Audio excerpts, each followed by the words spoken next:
Hello children, hope all of us are doing good. The topic that we will study today is multiplication in plants, and the things we will learn are asexual reproduction in plants and sexual reproduction in plants. Now a plant body has root, stem, leaves and flowers. Root, stem and leaves are the vegetative parts of the plant body.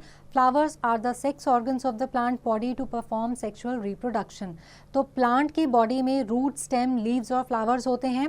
Root, stem, leaves जो हैं ये plant का vegetative part हैं और जो flowers हैं वो sex organs हैं प्लांट के जहाँ पे सेक्सुअल रिप्रोडक्शन होती है. In most of the flowering plants new plants come from seeds. Seeds help in the multiplication of the plants. Flowers bear fruits which in turn bear seeds. Now seeds are produced as a result of the fusion of two cells, male and female gametes coming from the two parents. This is sexual reproduction. Plants में flowers होते हैं. Flowers जब mature होते हैं तो वो fruits में convert होते हैं. फ्रूट्स के अंदर सीड्स होते हैं. ये सीड्स प्रोड्यूस होते हैं जब फ्लावर के जो मेल और फीमेल गेमीट्स हैं वो आपस में इकट्ठे आते हैं जिनको कि इनके दो पेरेंट्स कहा जाता है. इस टाइप की रिप्रोडक्शन को सेक्सुअल रिप्रोडक्शन कहा जाता है क्योंकि इन्हीं सीड से फिर न्यू प्लांट्स ग्रो करते हैं. Now there are many plants which are able to produce new plants without the formation of seeds. कई प्लांट्स में सीड फॉर्मेशन के बिना भी न्यू प्लांट्स प्रोड्यूस होते हैं. New plants come from specially formed cells और the vegetative parts of the plant body such as the root, the stem and the leaves.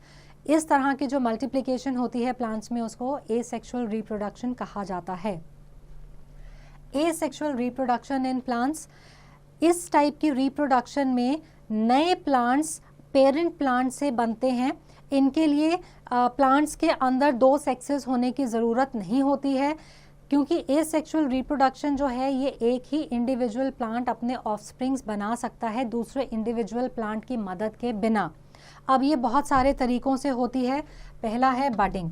इसमें क्या है कि एक प्लांट जो है उसमें छोटे छोटे से आउटग्रोथ्स उसके बॉडी के किसी हिस्से से बनने शुरू हो जाते हैं. इनको बड्स कहा जाता है. ये बड्स जो हैं पेरेंट ऑर्गेनिज्म से टूट करके अलग नए ऑर्गेनिजम्स में ग्रो करते हैं. सो यीस्ट जो है जिससे कि ब्रेड और वाइन बनती है ये एक एक्चुअल में सिंपल यूनिसेल्युलर प्लांट है और ये बडिंग से रिप्रोड्यूस होता है. Then we have spore formation. बहुत सारे नॉन फ्लावरिंग प्लांट्स हैं जिनमें कि स्पोर्स फॉर्म होते हैं. ये बहुत ही छोटे छोटे सेल्स होते हैं जिनके बाहर एक थिक लेयर होती है जो इन्हें सरवाइव करने में मदद करते हैं जब तक इनके आसपास की कंडीशंस अनफेवरेबल होती हैं. ये बहुत ही छोटे और लाइट होते हैं तो हवा में बहुत जगह पे ये फ्लोट करते हैं. जब इनको कोई फेवरेबल कंडीशन मिलती है जैसे कि कोई खाना या गर्म नमी वाली जगह तो ये नए इंडिविजुअल्स में ग्रो करते हैं. Now plants of lower orders such as mosses, ferns, molds, etc. they reproduce by spore formation. Bread mold can often be seen growing on moist stale bread and this grows because of the spores that have settled on the bread. Now let us look at fragmentation. Spirogyra एक ऐसे type का algae है जो Pond's में या ditches में हमें float करता हुआ नज़र आता है. इसके जो सेल्स हैं ये एल्गा कहलाते हैं. ये बड़े लॉन्ग फिलामेंट्स होते हैं. अब ये जो फिलामेंट है किसी भी जगह पे ये ब्रेक करते हैं तो जो ब्रोकन पार्ट होता है वो फिर नए फिलामेंट में ग्रो करता है. तो इस टाइप की रिप्रोडक्शन को फ्रैगमेंटेशन कहा जाता है. Then we have vegetative reproduction. ये वो मेथड है जिससे नए प्लांट्स को पुराने प्लांट की किसी एक हिस्से से ग्रो किया जाता है. अब वो हिस्सा उस प्लांट का रूट, स्टेम, लीफ कुछ भी हो सकता है. So the vegetative reproduction is also known as vegetative propagation. अब प्लांट्स जिनमें वेजिटेटिव रिप्रोडक्शन या प्रोपगेशन हो सकती है, रिपीट नहीं छोड़ दो, ठीक है, उतना ही काफ़ी था. Now let us look at vegetative reproduction by stem. तो potato, ginger, garlic, onion, turmeric, taro यानी कि अरबी ये अंडरग्राउंड स्टेम्स हैं प्लांट्स की जिनसे कि न्यू प्लांट्स ग्रो करे जा सकते हैं. ये बड्स बियर करती हैं जिनमें से नए प्लांट्स ग्रो करते हैं. लिलीज जो हैं वो भी अंडरग्राउंड स्टेम से ग्रो होते हैं. जो अंडरग्राउंड स्टेम होती है पोटैटो की उसको ट्यूबर कहा जाता है. To reproduce vegetatively, a potato is cut into a number of pieces, each piece containing an eye which is in fact a bud. When these pieces are planted into soil, each individual piece develops into a new plant. तो इनमें से जब नए potato plants उगते हैं उनके अपने ही roots और लीव्स भी ग्रो करने शुरू कर देते हैं, और ये जो इनके ऊपर पोटैटोज के ऊपर आईज या बड्स होती हैं सिर्फ उतने हिस्से से ग्रो करते हैं। Now it is a fact the bud growing on potato is called an eye. Let us do it. To study vegetative reproduction in potato tuber, take a potato, cut it into pieces such that each piece of potato gets the portion of potato having an eye. Put these pieces into the soil with some distance between them. Keep the soil moist. After a week, loosen the soil and observe the potato pieces. You will observe that the eyes of the potato pieces have started sprouting. New roots and leaves coming out from these eyes are the new baby plants. अब जो underground stem होती है garlic, onion या फिर gladiolus की, उसको bulb कहा जाता है। बल्ब बहुत ही छोटी स्टेम होती है और जो थोड़ी सी स्वोलन होती है क्योंकि इसके अंदर खाना स्टोर्ड रहता है। अब कुछ पर्टिकुलर सीजन्स में जब इन बल्ब को सॉइल के अंदर डाला जाता है तो ये मल्टीप्लाई करते हैं और इनसे नए बल्ब्स भी बनते हैं और ये नए प्लांट्स में ग्रो करते हैं। कुछ प्लांट्स में उनकी जो सब एरियल ब्रांचेस होती हैं जो कि स्टेम की बेस से ग्रो कर रही होती हैं, ये ग्राउंड के अलोंग या ग्राउंड के नीचे नीचे ग्रो करना शुरू करती हैं। ये ब्रांचेस जो हैं अपने नोड्स पे नई रूट्स ग्रो करती हैं। ये जो रूट्स हैं ये सॉइल में नीचे जाके ऊपर से नया प्लांट ग्रो करती हैं। क्रिजेंथेमम, स्ट्रॉबेरी, मिंट वगैरह इस तरीके से प्रोपगेट किए जाते हैं। Now let us look at the vegetative reproduction by roots. Sweet potato, dahlia, asparagus के जो प्लांट्स हैं इनमें बहुत ही फ्लैशी और स्वोलन रूट्स होती हैं। इन रूट्स के अंदर बहुत ज़्यादा क्वांटिटी में खाना स्टोर्ड रहता है। हर एक सिंगल रूट जो है वो कैपेबल होती है कि उससे एक नया प्लांट ग्रो किया जा सके। Now let us look at the vegetative reproduction by leaves. कुछ ऐसे प्लांट्स होते हैं जैसे कि ब्रायोफाइलम, उनकी जो लीव्स हैं उनके मार्जिन या एज पे छोटे छोटे बड्स ग्रो करते हैं और हर बड से एक नया प्लांट ग्रो करता है जिसके लीव्स और रूट सिस्टम सभी होते हैं। Now let us look eight artificial methods of vegetative reproduction. कुछ ऐसे आर्टिफिशियल मेथड्स डेवलप किए गए हैं जिनसे कि हम प्लांट्स को वेजिटेटिवली प्रोपगेट कर सकते हैं। उनमें पहला है कटिंग। इस मेथड में एक हेल्दी यंग प्लांट की यंग ब्रांच को कट किया जाता है, इंश्योर कि उस ब्रांच में लीफ बड्स हों। अब जो कट एंड है उसको एक एनिमल यूरिन में डिप किया जाता है। जो एनिमल यूरिन है वो उस कटिंग को स्टिमुलेट करता है कि उसमें जल्दी रूटिंग हो सके। अब ये जो कटिंग है इसको बहुत ही रिच मॉइस्ट सॉइल में प्लांट किया जाता है और कुछ दिनों बाद इस कटिंग में से न्यू रूट्स डेवलप होती हैं और ऊपर जो है हिस्सा वहाँ से न्यू शूट्स डेवलप होनी शुरू हो जाती हैं। अब रोज़, बुगनविलिया, शुगर केन वगैरह को हम इस तरह से प्रोपगेट करते हैं। Then there is layering. इस मेथड में एक यंग ब्रांच को थोड़ा सा बेंड किया जाता है ग्राउंड की तरफ और उसको मॉइस्ट सॉइल से कवर कर दिया जाता है। थोड़े टाइम के बाद उस जगह पे जो कवर्ड पार्ट है वहाँ पे रूट्स डेवलप होनी शुरू हो जाती हैं। इसको लेयर कहा जाता है। इस ब्रांच को अब कट करके आप न्यू जगह पे ग्रो करके न्यू प्लांट ग्रो कर सकते हैं। सो जैस्मिन, चमेली, बोगनविलिया, रोज़ वगैरह प्लांट्स में इसको यूज़ किया जाता है। Now let us look at the sexual reproduction in plants. ज़्यादातर एनिमल्स और प्लांट्स जो हैं उनमें सेक्सुअल रिप्रोडक्शन होती है। इसके लिए ज़रूरी है कि दो पेरेंट्स हों, एक मेल और एक फीमेल। अब हर पेरेंट जो है वो एक टाइप का रिप्रोडक्टिव सेल यानी कि गैमीट प्रोड्यूस करता है। जो मेल पेरेंट प्रोड्यूस करता है गैमीट उसको स्पर्म कहते हैं और फीमेल पेरेंट के प्रोड्यूस करे गए गैमीट को ओवम या एग कहते हैं। अब ये जो फ्यूजन है मेल और फीमेल गैमीट्स का, इसको फर्टिलाइजेशन कहा जाता है। जो जाइगोट है वो पहले सेल्स हैं नए ऑर्गेनिज्म के। अब ये जो है over a period of time change होते हैं, ग्रो करते हैं और पूरे न्यू ऑर्गेनिज्म में ग्रो कर जाते हैं। It is a fact all multicellular organisms start their life cycle with a single cell called zygote. After repeated divisions, they become multicellular. Now let us look at the sexual reproduction in plants. अब जो flowering plants हैं उनमें reproductive organs होते हैं। Flower में mail और female reproductive parts दोनों ही plant की बॉडी के अंदर होते हैं। अगर आप फ्लावर की इस डायग्राम को देखें तो ये बाहर पहले ग्रीन कलर के सेपल्स होते हैं। ये सेपल्स जो हैं इन कलरफुल पेटल्स को प्रोटेक्ट करते हैं, सपोर्ट करते हैं। अब फ्लावर के बीच में एक ये मोटा सा स्टिग्मा होता है जो ट्यूबुलर स्ट्रक्चर नीचे जा रहा है। इसके नीचे एक ये स्वोलन स्ट्रक्चर होता है जिसको हम ओवरी कहते हैं, और इसके अंदर ये ओव्यूल्स यानी कि फीमेल गेमीट्स होते हैं। अब ये जो स्टिग्मा है इसके साइड पे ये इस तरह के ट्यूबुलर जो फिलामेंट्स आ रहे हैं, उनके ऊपर हमारे स्वोलन स्ट्रक्चर्स होते हैं जिन्हें कि एंथर कहा जाता है। ये मेल रिप्रोडक्टिव ऑर्गन्स हैं फ्लावर के, जिनको कि स्टेमन कहा जाता है, और जो एंथर्स हैं इनके अंदर हमारे मेल गैमीट्स होते हैं जिन्हें हम पॉलन ग्रेन्स कहते हैं। तो फर्टिलाइजेशन के टाइम पे जो मेल गैमीट्स होते हैं यानी कि पॉलन, वो स्टिग्मा के अंदर जाते हैं, वहाँ से होते होते वो ओवरी में पहुँचते हैं जहाँ पे नीचे ओव्यूल्स होते हैं। वहाँ पे फिर इनका फ्यूजन होता है तो सीड्स ग्रो करते हैं। Now let us look eight pollination. Flowers में रिप्रोडक्शन का प्रोसेस स्टार्ट होता है जब तो पॉलन का ट्रांसफर स्टेमन में से जब स्टिग्मा में होता है तो इसको कहा जाता है पॉलिनेशन। पॉलिनेशन दो टाइप के होते हैं। First is self pollination. अगर एक ही पौधे या पेड़ के जो फ्लावर्स हैं उनके स्टेमन में से पॉलन उनके स्टिग्मा में जाए, चाहे तो एक ही फ्लावर का जो पॉलन है उसी फ्लावर के स्टिग्मा में जाए, या एक ही पेड़ के दो फ्लावर्स में से एक फ्लावर का पॉलन जो है दूसरे फ्लावर के स्टिग्मा में जाए, उसको सेल्फ पॉलिनेशन कहा जाता है। Second is cross pollination. यहाँ पे अगर एक ही स्पीशीज के दो अलग अलग प्लांट्स हैं तो उनमें एक प्लांट के फ्लावर में से जो पॉलन है वो दूसरे प्लांट के स्टिग्मा में जाए तो उसे क्रॉस पॉलिनेशन कहा जाता है।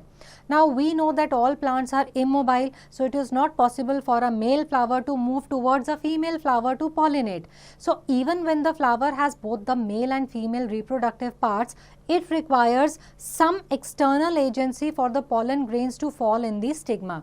Wind, insects, water and animals are some external agents of pollination which facilitate pollination. अब स्टेमन में से पॉलन जो है स्टिग्मा तक पहुंचे उसके लिए कोई एक एक्सटर्नल एजेंट चाहिए। इवन सेम फ्लावर में ये पॉलन अपने आप ट्रैवल नहीं करता। Now let us look eight wind pollination. ज़्यादातर ये ग्रासेस में होती है। ग्रासेस में छोटे छोटे फ्लावर्स होते हैं जिनमें ना तो सेंट होती है ना कलर होती है। तो ये जो हैं ज़्यादातर बहुत ही डेंस क्लस्टर्स में ग्रो करते हैं। अब इनमें सेपल्स या पेटल्स नहीं होते तो ये नेक्टर भी प्रोड्यूस नहीं करते। अब इनकी बड़ी लंबी और पतली सिलेंड्रिकल सी एंथर्स होती हैं जिनमें पॉलन ग्रेन्स बहुत ज़्यादा क्वांटिटी में प्रोड्यूस होते हैं। ये जो स्टिग्मा इन फ्लावर्स का जो स्टिग्मा है ये ज़्यादातर लंबा और स्टिकी होता है, तो हवा में जब ये पॉलन बिखरे जाते हैं या तैरते हैं तो ये स्टिग्मा उन्हें कैच कर लेता है। Then we have insect pollination. Cross pollination में इंसेक्ट्स बहुत हेल्प करते हैं क्योंकि फ्लावर्स में बहुत ही ज़्यादा सुंदर और कलरफुल पत्ते होते हैं, उनमें बहुत ही अच्छी सेंट होती है, उनमें नेक्टर्स होते हैं, तो बहुत सारे इंसेक्ट्स अट्रैक्ट होते हैं इन पेटल्स की सेंट से। अब ये फ्लावर्स में से नेक्टर को पीने के लिए आते हैं। नेक्टर इन फ्लावर्स में एक थोड़ा लिक्विड सा स्वीट सा सब्सटेंस होता है जो फ्लावर के बेस पे होता है। तो जो पॉलन ग्रेन्स जो कि एंथर में हैं वो इन इंसेक्ट्स की बॉडी से चिपक जाते हैं और ये ग्रेन्स जो हैं फिर इंसेक्ट जब दूसरे फ्लावर में या किसी और फ्लावर में जाके नेक्टर पीने जाते हैं तो उसके स्टिग्मा में पहुंच जाते हैं। अब मिंट्स, साल्विया टाइप के जो फ्लावर्स हैं उनमें ये इंसेक्ट पॉलिनेशन बहुत होती है। Now let us look at fertilization. The stigma of each flower secretes a sugary liquid. The pollen grains respond to this liquid and start growing. However, the pollen grain starts growing only if the liquid is produced by the stigma of a flower of its own species. They do not grow if they land on the stigma of a flower of a different species. So when a mature pollen grain reaches a mature stigma of the same species, it starts responding. The outer wall of the pollen grain bursts open. The pollen tube contains the male gamete in it. This male gamete has to find a path to reach the egg cell, the female gamete present in the ovule of the ovary. Once the male gamete reaches the egg cell, the two fuse together and form a fertilized cell known as the zygote. The fusion of the male nucleus of the male gamete with that of egg cell the female gamete is known as fertilization. तो जब एक male gamete का nucleus female gamete के nucleus से fuse होता है तो fertilisation होती है। अब there may be more than one pollen tubes pushing their way through the style to reach the egg cell. The one that finds its way first gets a chance to have its male gamete fusion with the egg cell. The others dry up and fall off. The process of fertilization is not as simple as we just described. It is a complicated process which you will study in higher classes. Now let us look at seed formation. जब zygote form हो जाता है तो petal sepal stamens जो हैं वो इस flower के ऊपर से गिरने शुरू हो जाते हैं और जो स्टिग्मा और स्टाइल हैं ये भी गिर जाते हैं, सिर्फ ओवरी बच जाती है। अब इस ओवरी के अंदर ओव्यूल्स होते हैं और इसके अंदर फूड की सप्लाई भी होती है। जो जाइगोट है वो इस फूड को यूज़ करता है और एक एम्ब्रियो में डेवलप होता है। जो एम्ब्रियो है इसके अंदर रेडिकल होता है जिससे कि सीड का रूट निकलता है और प्लूम्यूल होता है जिससे कि सीड की शूट ग्रो होती है और इसके अंदर एक या दो कॉटिलेडन्स होते हैं जिनके अंदर फूड स्टोर्ड होता है कि अगर सीड की जर्मिनेशन होती है तो वो इस फूड को यूज़ कर सके। जो ओव्यूल्स हैं वो सीड में डेवलप होते हैं। Now let us look at the fruit formation. जैसे सीड फॉर्म होते हैं तो जो ओवरी है वो स्वेल होना शुरू हो जाती है और फ्रूट में डेवलप होती है। तो ये जो फ्रूट है ये एक्चुअली में डेवलप्ड ओवरी होती है और कुछ फ्रूट्स जैसे कि मैंगोज, ग्रेप्स, ऑरेंजेस, एप्पल्स जो हैं ये बड़े ही स्वीट और जूसी होते हैं। Sometimes they become hard and woody forming the shells of nuts. A fruit can have one or more seeds in it. Now let us look at the dispersal of seeds. अब fruits जो हैं वो seed को अपने अंदर protect करके रखते हैं, लेकिन मेन फंक्शन फ्रूट का क्या होता है कि सीड को स्प्रेड कर सकें। इसको सीड डिस्पर्सल कहा जाता है। ये इसलिए ज़रूरी है ताकि कोई भी जो स्पीशीज़ है वो ज़्यादा एरिया में डिस्ट्रीब्यूट हो सके। अगर एक ही जगह में सारे सीड्स ग्रो करना शुरू करेंगे तो वहाँ पे सर्वाइवल के चांसेस बहुत कम हो जाएंगे। तो सीड डिस्पर्सल के बहुत सारे एजेंट्स होते हैं जैसे कि wind, water and animals. Late us look eight dispersal bye winds. बहुत सारे सीड्स जो हैं वो हवा से डिस्पर्स हो जाते हैं। ये सीड्स ज़्यादातर बहुत ही छोटे और लाइट होते हैं। इन सीड्स में हेयर लाइक स्ट्रक्चर्स डेवलप होते हैं जो कि हवा में बहुत दूर तक उड़ के जा सकते हैं इससे पहले कि ये ग्राउंड पे गिरें और ग्रो करें। ऐसे कुछ सीड्स हैं जैसे कि dandelion, cotton and maple. Then we have dispersal by water. कुछ सीड्स पानी से दूर दूर तक डिस्पर्स होते हैं। ऐसे जो सीड्स होते हैं जैसे कि वाटर लिली के, इनमें बाहर एक स्पंजी सी कोटिंग डेवलप हो जाती है जो सीड्स को तैरने में मदद करती है। कॉमन एग्जांपल्स हैं water lily, lotus and coconut.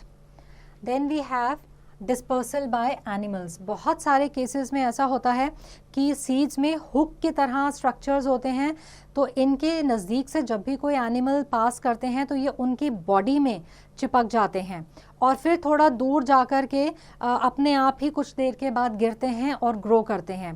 फिर कुछ एनिमल्स फ्रूट्स को खाते भी हैं। अब ये जो सीड्स हैं ये बॉडी के अंदर डाइजेस्ट नहीं होते, एज इट इज़ ही उनके फेसेस के साथ बाहर आ जाते हैं कहीं दूरी पे और फिर सॉइल में अगर उनको प्रॉपर कंडीशंस मिलती हैं तो ग्रो करते हैं। Then dispersal by explosion. कुछ प्लांट्स में फ्रूट्स जो हैं वो अपने आप से बर्स्ट करते हैं तो इनके जो सीड्स हैं वो फोर्सफुली बड़े दूर तक पहुंच जाते हैं। तो पी जो है उसका पॉड अगर स्प्लिट करे तो इसी तरह से दूर तक पहुंच जाता है। कुछ और इनके एग्जाम्पल्स हैं Calotropis, speed, mustard etcetera. Now let us look eight germination of seeds. जो एक सीड है उसके अंदर प्लांट का एम्ब्रियो रेस्टिंग स्टेज में होता है। अब इस सीड को अगर प्रॉपर कंडीशंस मिलें, यानी कि इसको मॉइस्चर मिले, ऑक्सीजन मिले, सॉइल मिले, वार्मथ मिले, तो फिर इसमें जर्मिनेशन होती है, यानी कि सीड में से न्यू प्लांट ग्रो करता है। Some changes taking place in a seed during its germination facilitate its sprouting into a seed. Now the seed coat absorbs water. The enzymes stored in the seed begin to function in the presence of water. These enzymes convert the stored food into simpler forms. This solution of simpler food then diffuses into the radicle and plumule of the embryo and they start growing. जो radicle है वो पहले grow करता है और soil में नीचे की तरफ पुश करता है। ये इनसे रूट्स बनती हैं, और जो प्लूम्यूल है वो सॉइल के ऊपर ग्रो करता है और उससे शूट और लीव्स ग्रो करती हैं. Now the leaves start to make food by photosynthesis and thus the plant depends on its own food. Now let us take a quick recap. Some plants, a few animals and many simple organisms multiply by asexual reproduction. Some organisms multiply by both asexual and sexual reproduction. Root, stem and leaves are the vegetative parts of the plant body. Flowers are the reproductive parts of the plant body. Asexual reproduction is a kind of multiplication in which only a single parent produces new offsprings. It does not require two sexes. Budding, spore formation, fragmentation and vegetative reproduction are different ways of asexual reproduction. The formation of new plants from the vegetative parts such as root, stem or leaves of the mother plant is called vegetative reproduction. Cutting and layering are the artificial methods of vegetative reproduction. Sexual reproduction takes place by the formation of male and female gametes. Fusion of male and female gametes is called fertilization. Zygote is formed as a result of fusion of male and female gametes. Stamen is the male reproductive organ, while carpel is the female reproductive organ of a flower. The transfer of pollen grains from the anther of the stamen to the stigma of the pistil is called pollination. Self-pollination takes place within the same flower or between two flowers of the same plant. Cross-pollination takes place between two flowers present on two different plants of the same species. So, I hope that this chapter is clear to all, and answering questions based on this chapter will now be easy.